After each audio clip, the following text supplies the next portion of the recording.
Assalamualaikum warahmatullahi wabarakatuh. How you doing? I hope just great, and I hope my video made you in a great time. Now we will discuss about have got to. Kita akan mendiskusikan have got to. Mari simak penjelasannya.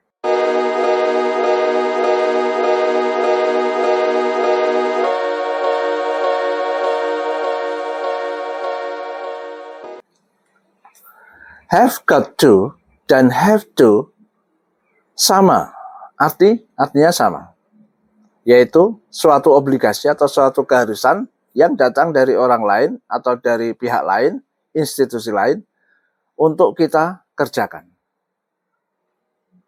Polanya adalah subject plus have atau has got to plus base verb atau plus infinitive. Sama dengan have to, juga subject plus have to plus infinitive.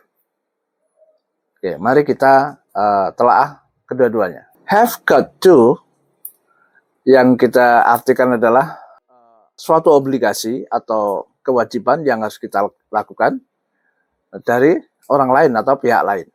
Contoh kalimat, I have got to catch early train this morning. Saya harus naik kereta pagi ini. Kita lihat di sini adalah have got to setelah subjek I have got to, berarti saya ada obligasi, yaitu saya punya kewajiban untuk naik kereta pagi ini. Obligasi itu bukan datang dari saya sendiri, tapi mungkin dari institusi lain atau mungkin dari kantor tempat saya bekerja. Ya. Itu contoh pertama. Sekarang contoh yang kedua. She's got to study harder if she wants pass the exam. She has got to study. Berarti dia mempunyai kewajiban, obligasi untuk belajar lebih giat. Dan obligasi itu bukan dari dirinya sendiri, tetapi dari sekolahan atau dari pihak lain. Contoh yang ketiga. We've got to leave right now or we'll be late. We've got to leave. Kita harus meninggalkan tempat ini sekarang juga or we'll be late, atau kita akan terlambat. Jadi ada obligasi, ada kewajiban untuk meninggalkan tempat ini. Karena ada satu obligasi yang kalau tidak demikian kita akan terlambat. Ada kewajiban yang harus kita laksanakan karena waktu yang mewajibkan kita untuk meninggalkan tempat ini. Coba kita lihat contoh yang lain. He's got to fix the broken umbrella before it's going to rain. Dia harus memperbaiki payung ini sebelum datangnya hujan. Ya, berarti ada obligasi untuk memperbaiki payung ini yang kemungkinan dia tidak ingin memperbaikinya, namun ada kewajiban untuk memperbaiki payung ini karena waktulah yang buat dia mengerjakan itu, yaitu akan datangnya hujan. Nah, sekarang have to. Kita lihat have to dengan have got to. Apa perbedaan dan persamaannya? Persamaannya yaitu kedua-duanya adalah suatu keharusan atau obligasi yang datang dari orang lain. Ya. Kalau have to kemungkinan bisa datang dari dirinya sendiri.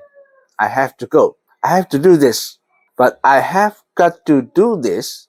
Berarti datangnya dari pihak lain. Dari someone else. Sekarang perbedaannya. Kalau have to lebih formal. Lebih netral. Namun kalau have got to itu lebih informal, dipakai untuk percakapan sehari-hari. Sedangkan untuk kalimat negatif, kalau have to itu dibutuhkan auxiliary does. He doesn't have to leave this room now. Dia tidak harus meninggalkan ruangan ini sekarang. Kalau have got to, bentuk negatifnya adalah he haven't got to leave this room now. He haven't. Tidak perlu don't atau doesn't atau auxiliary. Sedangkan untuk kalimat interrogatif, kalimat tanyanya, tinggal kalau have to ditambah auxiliary does. Does he have to learn this book? Apakah dia harus mempelajari buku ini? Kalau have got to, have he got to learn this book? Itu kalimat tanyanya. Ya.